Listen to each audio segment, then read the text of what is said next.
सिर्फ सच्ची घटनाएं बेस्ड ऑन ट्रू इंसिडेंट्स। हर सोमवार की रात, खौफ की रात।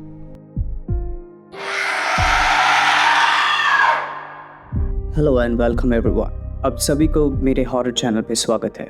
डरना जरूरी नहीं है। सोमवार की रात नील के साथ। आशा करते हैं आप लोग सब खुश और अच्छे ही होंगे। आज मैं एक और सच्चा हादसा आप लोग को सुनाने वाला हूँ और ये हादसा कोलकाता का है। मैं भी काफ़ी बार कोलकाता गया हूँ घूमने के लिए। बहुत ही अच्छी जगह है कोलकाता का। कल्चर, स्ट्रीट फूड और मोस्ट स्पेशल उधर है संदेश एंड रसगुल्ला। कभी भी आप कोलकाता जाएं तो बिल्कुल ट्राई करें। लेकिन आउटस्कर्ट्स में घूमने का मुझे कभी टाइम ही नहीं मिला उतना। और ये हादसा जो मैं आप लोग को बताने वाला हूँ, ये हादसा मेरे ही बेस्ट फ्रेंड के पापा के साथ हुआ था। उन्होंने जैसे मुझे एक्सप्लेन किया था, आप लोग को मैं कोशिश करूँगा वैसे ही सुनाने के लिए, क्योंकि मैं जब सुना था ये हादसा उनके पास से तो मुझे भी काफ़ी डर लगा था। क्योंकि क्या होता है ना, बहुत बार हम लोग भी सुनसान रास्ते से कभी ना कभी जाते ही है और ज़्यादा लेट नहीं करके हादसे पे जाते हैं। तो हुआ ऐसे कि मेन सिटी कोलकाता से 40-50 किलोमीटर दूर उस गांव की हादसा है ये। मेरे फ्रेंड के पापा के नाम संदीपन और उनके फ्रेंड के नाम अर्घा। तो दोनों ही दोस्त थे। दोनों की उम्र कुछ 19-20 साल के बीच में होंगे। वो लोग बहुत ही बेक ऑफ और नीडर थे। बढ़ती उम्र, गर्म खून और क्या। तो दोनों ही बहुत शैतान बच्चे भी थे उस टाइम पे, जैसे टीनेजर होते हैं।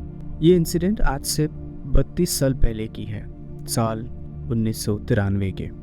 उस टाइम पे ऐसे भी होते थे कि बहुत सारे गांव जहाँ पे लाइट ही नहीं पहुँची है, तो ये गांव वैसे ही एक में है। तो दोनों फिल्मों के बहुत ही शौकीन थे।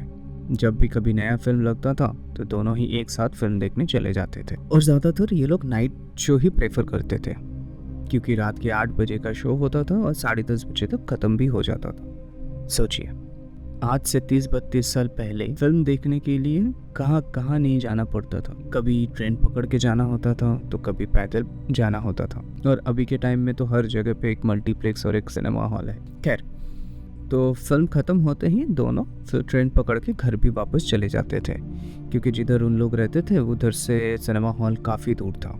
और वापस आते टाइम वो लोग अक्सर लास्ट वाला ट्रेन पकड़ के ही घर आते थे। तो उस दिन भी कुछ ऐसा ही था। नाइट शो देख के वापस आ रहे थे, तो आते टाइम मतलब निकलते टाइम एक दफ़ा बारिश भी होके गया।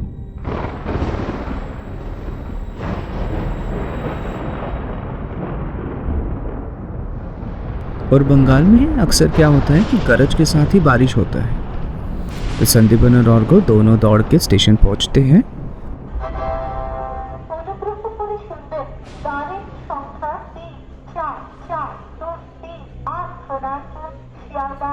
और जैसे तैसे करके लास्ट ट्रेन पकड़ के निर्धारित स्टेशन पे भी पहुंच जाते हैं। ट्रेन का सफ़र 20 मिनट का ही है और ट्रेन का डिब्बा लगभग खाली ही रहती थी।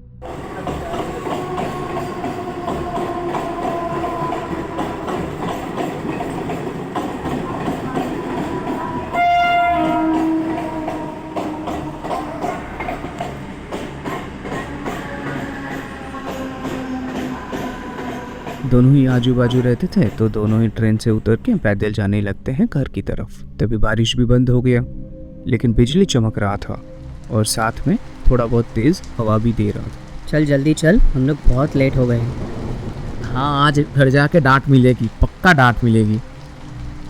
जल्दी पैर चला के चल तो जल्दी पहुंच जाएंगे। और आज शॉर्टकट से चलते हैं, ठीक है? लेकिन वो वाला शॉर्टकट तो फुटबॉल ग्राउंड के बीच से जाता है ना, और इतना बिजली कड़क रहा है, एक भी बिजली हम पे गिरा तो सीधा मौत का दर्शन हो जाएगा। तो दोनों ही फुटबॉल ग्राउंड के बीच से जाने लगे। जैसे तैसे करके पहुंचने वाले थे तो बिजली चमका अचानक से। और जैसे अचानक से बिजली चमका तो दोनों चिल्लाने लगे और दौड़ने लगे और दौड़ के अपने मोहल्ले पे पहुंच भी गए। पहुंच गए, अभी टेंशन नहीं है। लेकिन अपने एरिया में तो कभी भी लाइट नहीं रहती है। कोई नहीं यार, जाने दे, ये बिजली के रोशनी से हम लोग ऐसे ही चले जाएंगे। तो दोनों अपने मोहल्ले की गलियों से जाने लगे। उधर क्या होता है ना, छोटे छोटे घर है और हर घर के पास एक झाड़ियों का बाड़ हुआ करता है। अचानक से संदीपन ने देखा कि कोई एक बुढ़ी है जो कि सफ़ेद साड़ी में है और उसकी कमर झुकी हुई है। जैसे जैसे बिजली चमक रहा है वैसे वैसे दिख रही थी। बिजली में उसके काले काले आग भी दिखा और वो बुढ़ी धीरे धीरे बाढ़ के साथ लुप्त होते जा रही थी। संदीपन ने अर्घो को कुछ नहीं बोला और सीधा चलते गया, क्योंकि संदीपन को लगा कि अगर उसने अर्घो को बताया तो फिर अर्घो को कुछ भी हो सकता है और फिर वो दोनों मुसीबत में पड़ सकते हैं। लेकिन किस्मत इतनी अच्छी कहाँ, अर्घो ने भी वही चीज़ देख लिया कि कोई एक बुढ़ी जिसकी कमर टूटी हुई है और झुक के खड़ी है और वो बाढ़ में धीरे धीरे झाड़ियों में लुप्त होते जा रही है। भाई भाई वो देख, वो क्या है? देख, एक बुढ़ी लुप्त होते जा रही है बाढ़ में। भूत है भाई वो। धर पागल, कोई भूत वूत नहीं है। कोई बुढ़ी होगी जो पॉटी करके अपने घर जा रही होगी।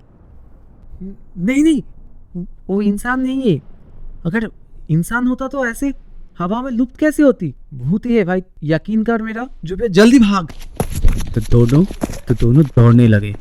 संदीपन ने पहले अर्घो को घर छोड़ा, फिर अपने घर गए, क्योंकि उसको लगा ही था कि अर्घो बहुत डर गया है। तो संदीपन घर पहुंच के फ्रेश होने गया और मम्मी को ये हादसे के बारे में बिल्कुल नहीं बताया, क्योंकि उसको पता है अगर मम्मी को पता चला कि उसने ऐसा भूत देखा तो उसके रात का मच्छी चावल बंद हो जाएगा। तो इसलिए उसने कुछ नहीं बोला अपने मम्मी को।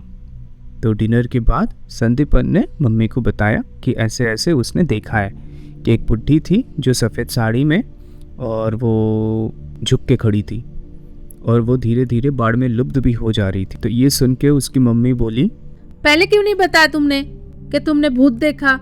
फिर मैं चावल खाने को ही नहीं देती। मम्मी, इसीलिए आपको नहीं बता रहा था मैं। फिर तुरंत मम्मी ने संदीपन को लेके भूत उतरने वाले बाबा के पास लेके गई।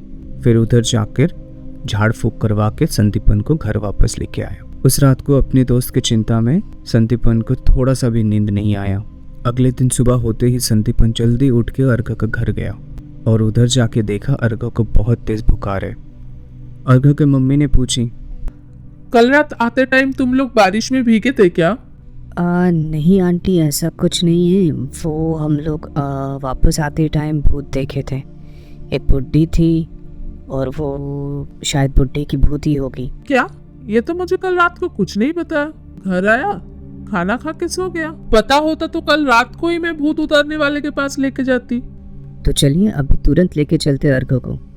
तो संदीपन ने अर्घो को मम्मी को और अर्घो को लेके भूत उतरने वाले बाबा के पास लेके गए। भूत उतरने वाले बाबा बोला, तुम लोग का किस्मत अच्छा था, तुम दोनों मौत को छू के वापस आए हो, नहीं तो वापस नहीं आते कल रात तुम लोग। तो बाबा ने दोनों को एक एक करके ताबीज़ दिया और बोला कि हमेशा ये रखो अपने पास, ये तुम लोग को मुसीबत से और बला से बचा के रखेगा। फिर धीरे धीरे दोनों ठीक होने लगे।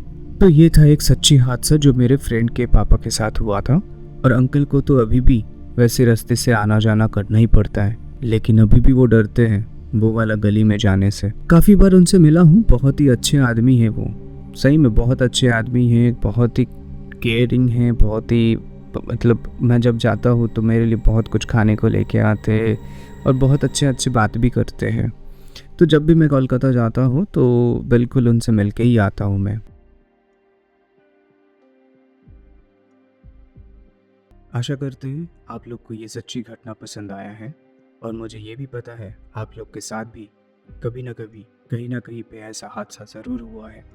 अगर आप लोग भी आपके साथ हुए घटनाओं को सबके साथ शेयर करना चाहते हैं तो please share the story with us. हम लोग का ईमेल आईडी है share.trueincidents@gmail.com और आपकी एक्सपीरियंस हम लोग सबके साथ शेयर करेंगे। मेरी घटना सुन के आप सबको कैसा लगा ये कमेंट करके ज़रूर बताना। अगर मेरी घटना आप लोग को पसंद आया है तो आप अपने फैमिली और फ्रेंड्स के साथ भी शेयर करना। आगे और भी ऐसे घटनाओं को सुनने के लिए हमारे चैनल को सब्सक्राइब करें और हमारे परिवार के साथ जुड़े रहें ताकि हमारे नए स्टोरी पहले आप सुन पाए। ओके, अभी के लिए बाय, टेक केयर, मिलते हैं अगले एपिसोड में। Good night, stay safe. कहो डरना ज़रूरी नहीं।